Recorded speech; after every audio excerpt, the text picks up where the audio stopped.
mais la grande pensée libertarienne du XXe siècle, elle a été structurée par Friedrich Hayek, alors, qui est un personnage assez intéressant parce qu'il est autrichien, et il a fui le nazisme dans les années 30, il s'est réfugié à Londres,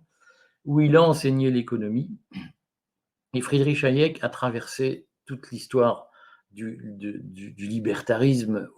toute l'aventure du libertarisme au XXe siècle. Il n'est pas forcément très connu du grand public, mais c'est évidemment un auteur important, alors notamment parce que en 1938, il s'est retrouvé au colloque Whitman à Paris, au colloque Lippmann, pardon, à Paris, en 1938, avec notamment Raymond Aron pour les Français ou Jacques Rueff. Et Friedrich Hayek est celui qui a beaucoup réfléchi sur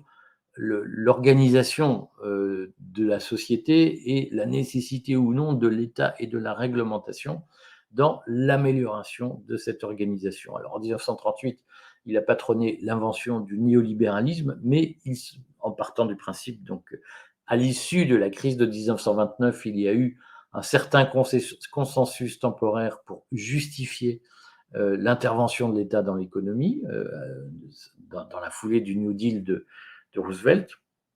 Mais après l'aventure nazie, Hayek a beaucoup critiqué la dérive de l'intervention de l'État dans l'économie, dont le national-socialisme était l'une des illustrations. Et Hayek est revenu à des fondamentaux libertariens, à tel point, par exemple, qu'en 1976, de mémoire, il a écrit un petit livre sur la concurrence entre les monnaies pour s'opposer à la création d'un euro et de la monnaie unique. Donc il y a une pensée du Frexit, si j'ose dire, chez Hayek, bien avant qu'on ne parle de Frexit, et il y a une pensée de la contestation de la zone euro avant même qu'on ne crée, 20 ans avant la création de la zone euro. Donc Hayek est cet homme qui a porté l'idée qu'il fallait développer au maximum le libre choix et le libre choix spontané dans la société pour éviter les aberrations totalitaires comme celles que nous avons connues avec le pass sanitaire ou avec la vaccination obligatoire et toutes les aberrations qui l'ont accompagné. Donc l'ordre spontané, il a été très largement défini par Friedrich Hayek avec cette image de la limaille de fer, mais qui est